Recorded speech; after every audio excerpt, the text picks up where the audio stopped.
handcuffing you, blindfolding you.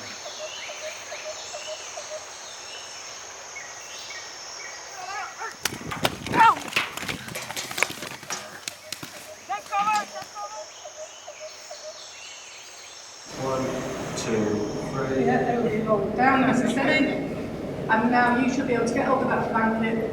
During the 4 days, we're teaching a mixture of remote trauma techniques, and also travel safety and how to stay safe to the freelance journalists that work across Asia. Okay, what happened? During the 4 days of training, we tried to have at least a 50% theory and 50% practical, because we think it's really important for people to be able to get hands-on practice. We just have to yank it. So we use real-life actors during scenarios, and we try and base all our scenarios on realistic events that the journalists could come across.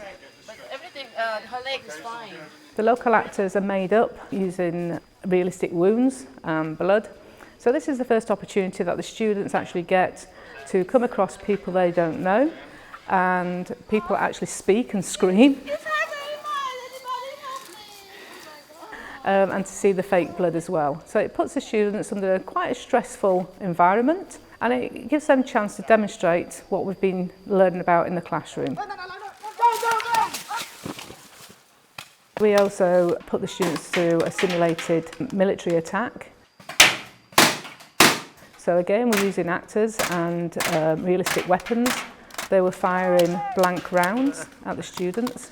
So it's a surprise attack, and this was to see the students' reaction to gunfire, in particular to see how students cope with the element of fear and the adrenaline that's running through their body, because as we've seen quite often, some people can react quite naturally and find some decent cover to be safe behind, whereas other people tend to freeze.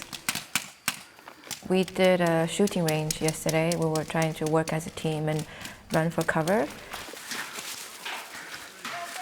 I think it's very important because you never know what kind of situation you'll be in. You could be in the front line, you could be in the jungles, you could be in the city center, you could be in a shopping mall. It's good to be prepared. It's very tiring, it's very scary, honestly.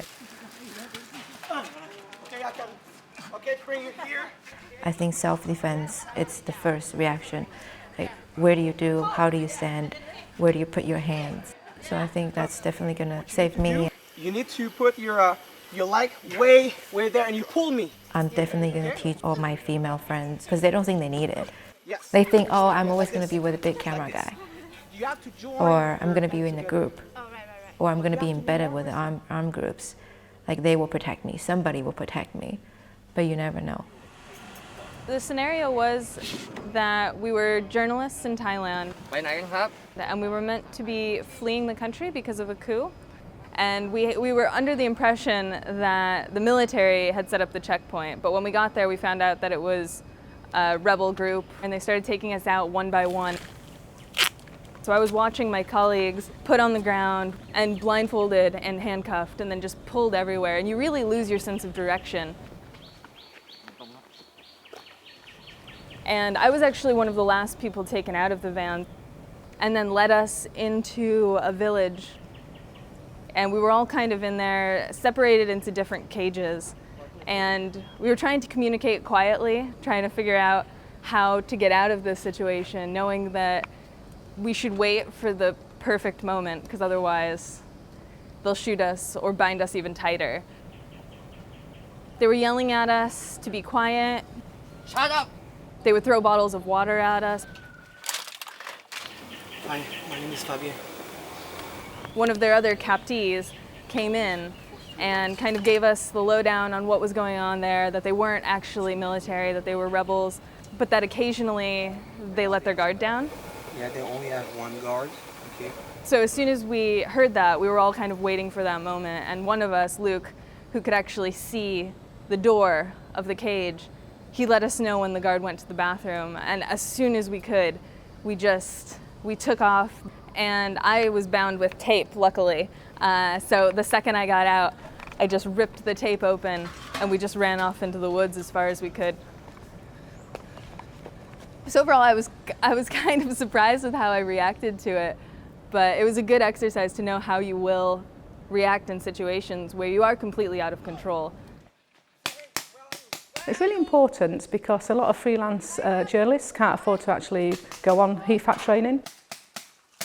At the end of the course, I really hope that the participants will have the confidence to pass on the medical knowledge to other colleagues, and with the extra knowledge that they have, they now feel a lot more safe and secure carrying out the work that they do. And I think the course really gave me the confidence to know that I can do something. It might not be perfect, but I could potentially save someone's life. I can get myself out of danger. I don't have to rely on someone else.